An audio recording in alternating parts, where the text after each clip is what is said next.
What's very striking about this committee, Mr. Adeyemo, is that we've got a number of members who serve on finance and intelligence.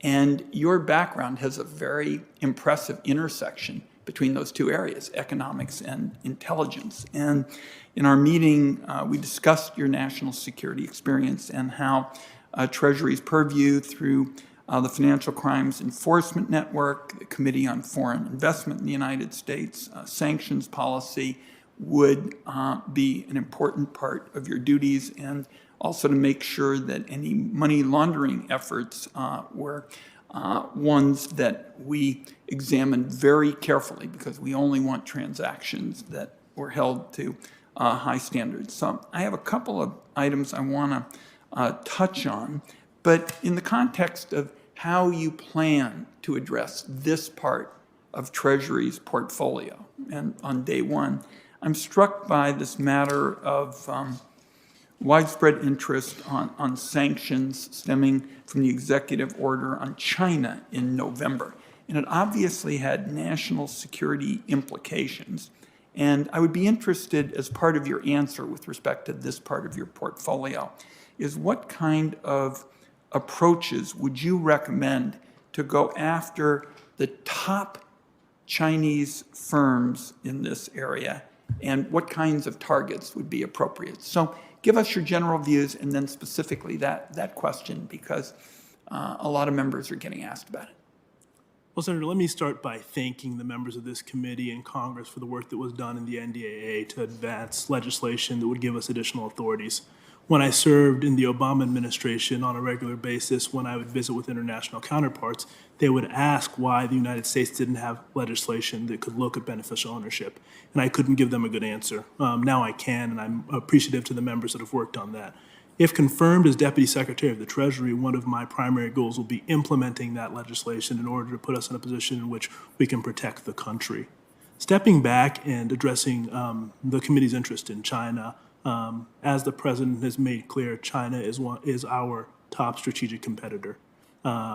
Where China is willing to compete on a level playing field, I believe the American people, our companies and our firms will be more innovative and have the ability to be successful.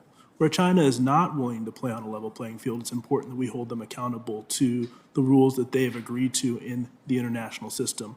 I believe this needs to be done in some cases unilaterally, but always best to do multilaterally, working with other countries, especially our allies, to demonstrate to the Chinese that they're isolated when they violate the rules of the road. That's going to be my approach to dealing with the issues that relate to China.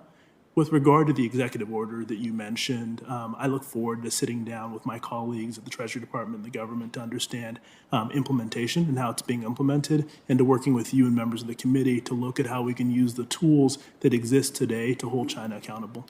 Good. And I understand you want to talk to your colleagues about that. We would be interested if you want to add anything else for the record about what kinds of approaches you might recommend with respect to going after those top Chinese firms. That's particularly my concern. Let me ask you about this issue of racial disparities. We are going to put a special focus during this session of Congress here in the Finance Committee on longstanding economic failures and inequities in our country. And people of color were already disproportionately burdened by wage gaps before the pandemic. The communities of color have been disproportionately affected both in terms of illness, death, and financial devastation by the pandemic. And women are almost twice as likely as men to have lost a job. And this has been a priority for me in terms of getting economic equity for people of color and women for a long time. Now, my question is, if we're really going to correct those historical disparities, it's important for policymakers to understand where tax benefits, really tax expenditures, are going. Unfortunately, Treasury's Office of Tax Analysis has consistently omitted analysis of tax expenditures by race and gender.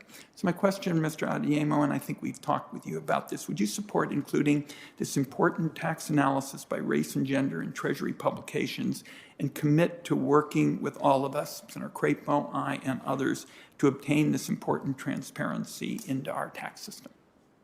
Senator, I'm committed to working with you on this issue. I agree with you that it is critical that we understand how the policies that we're implementing have an impact on the American people, especially those most harmed in marginalized communities. I think it's critical both morally for us to address this issue, but it's also a critical economic issue that we unlock the unrealized potential of marginalized people in this country in order to grow our economy and make sure that we're competitive going forward.